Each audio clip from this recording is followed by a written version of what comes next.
dining room anymore. No one will disturb us. The thought of sitting in a room with a number of intelligent and attractive people to enjoy a good cooked, well-prepared meal just doesn't occur to people anymore. People are eating in their kitchens or their living rooms, juggling their plates like some sort of juggler. Soon, they'll be eating in their bathrooms. Well, why not?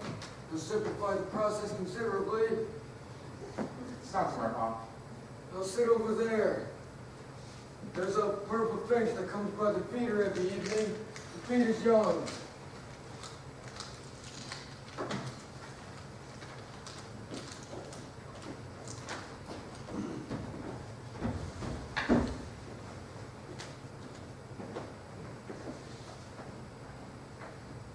Now, I want to go over my funeral with you.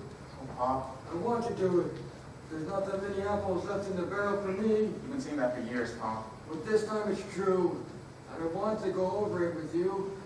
You're my eldest son, and I can't go over it with anyone else. Your mother cries, your brother isn't here, and your sister gets distracted. So please, focus on my funeral. All right, Pop. First, here's my obituary for both newspapers. I dictated it to Miss Colbeck down at the office. I've read it over twice, and it's what I want.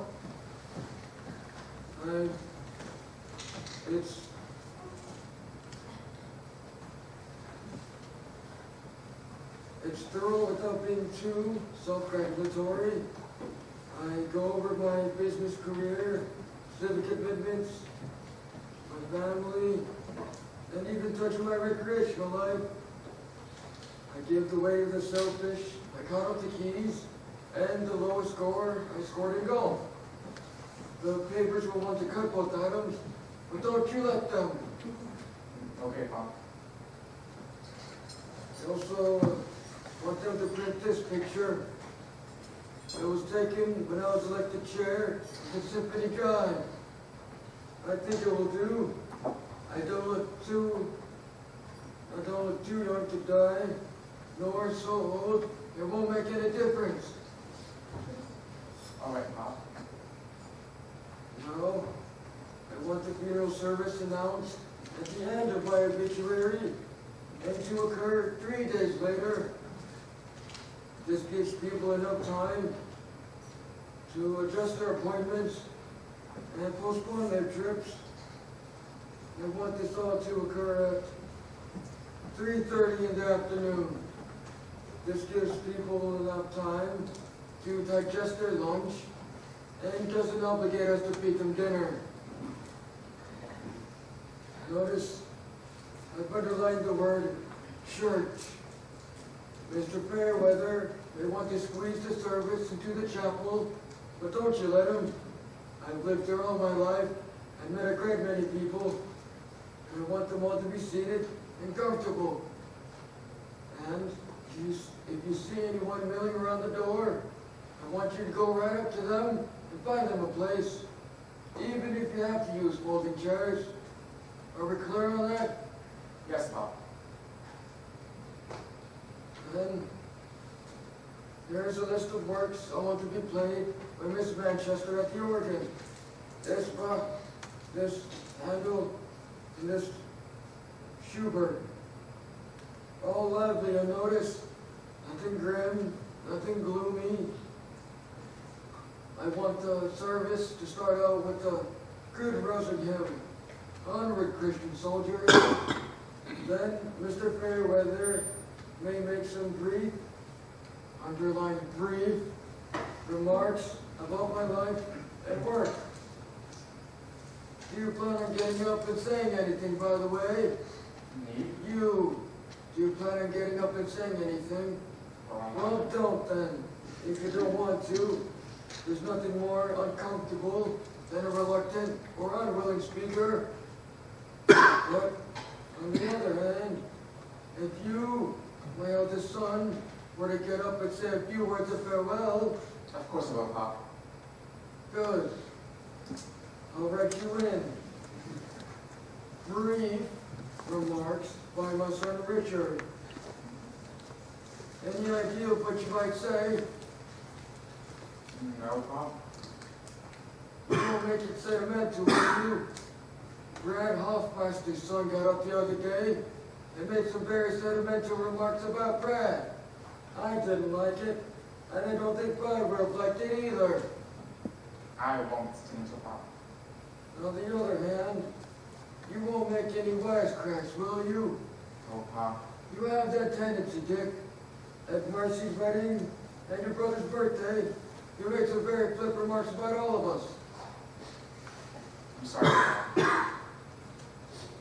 Smart guy stuff. Too smart, in my opinion.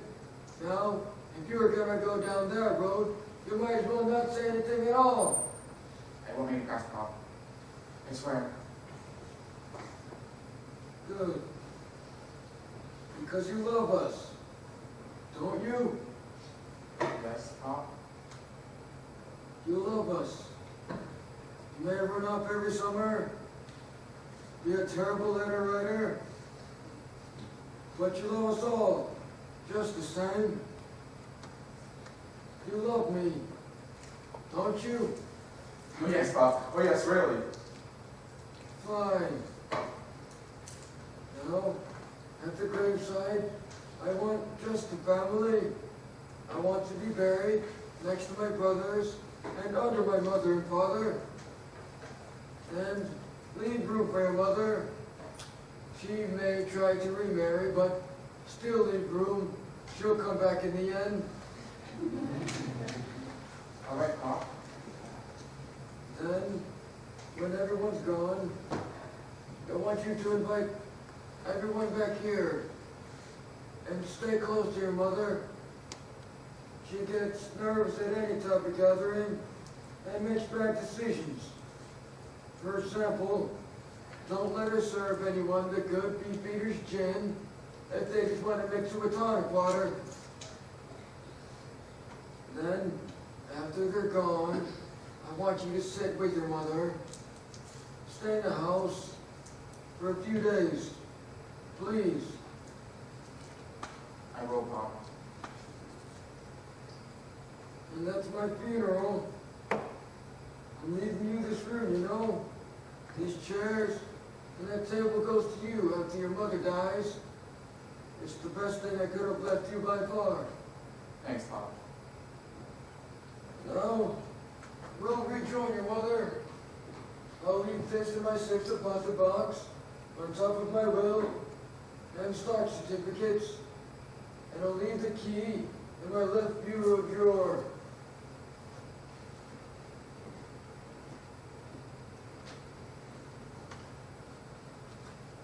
You didn't see the purple fish feeding its young. Yeah, I did, Pop.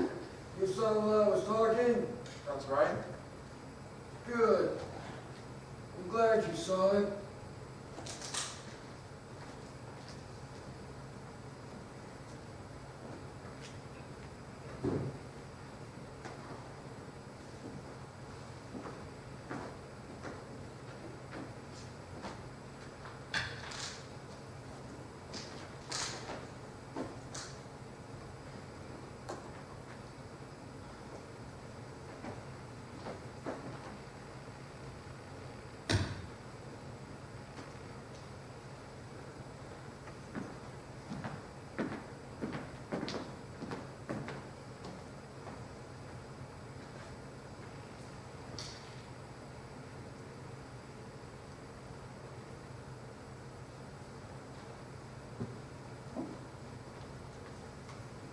Oh, Annie, it's absolutely spectacular.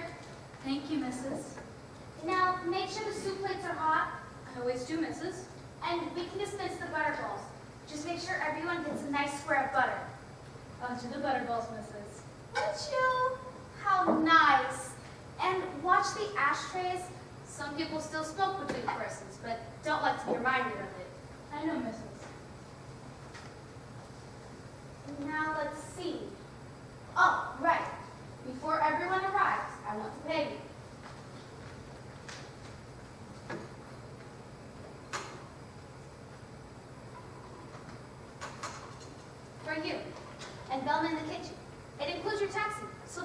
can both leave after everything's cleaned up. Thank you, Mrs. There's a little extra in yours, Annie. Just a present, because you've been so helpful to the family over the years. Thank you, Mrs. Now I better go check the living room. Yes, Mrs. Oh, Annie, I heard some strange news through the grapevine. Mrs. Drummond said you won't be available anymore. No, Mrs. Even for us, Annie, we've used you more than anyone. I'm retiring, Mrs. But surely special occasions, Annie. I mean, if we're desperate, can I still reach out your nephews? He's moving away, Mrs. But what'll you do? Where will you go? I have a sister in Milwaukee, Mrs. We can't do this without you, Annie. I'm sorry, Mrs. We'll never compete with this. We'll never match this. Thank you, Mrs. I think I heard the bell. I'll get it, Mrs. A woman's coat's in upstairs, men in the hall closet. Yes, Mrs. Annie? Thank you for everything. You're welcome, Mrs.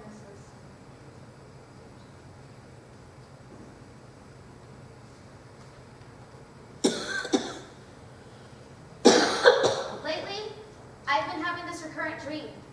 We're given the perfect party, and we have our old dining room back. Grandmother's silver, before it was stolen. Charlie's mother's royal blue plates, before the movers dropped them. And even the finger bowls. I knew it would work. And we invited all our favorite people. Oh, I don't mean just our old friends. I mean anyone we've ever known and liked. We'd invited the guy who fixed our Toyota, and the intelligent young couple who bought the Peyton house, and the receptionist at the doctor's office, and the new teller at the bank.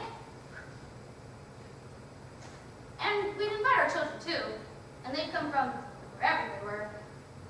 We'd have 2 cocktails, hot hors d'oeuvres, 2 maids to serve, and a first-rate cook in the kitchen.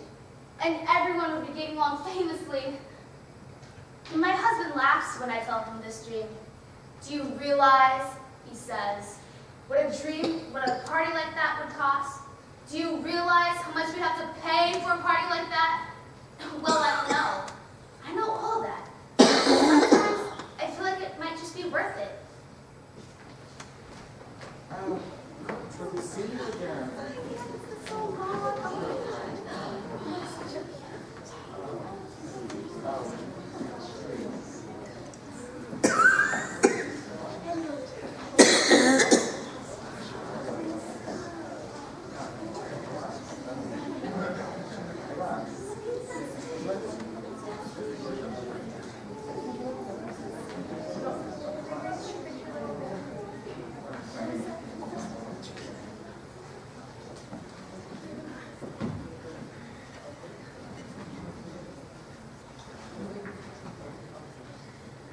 Everyone get a glass? Does everyone have a glass? To all of us.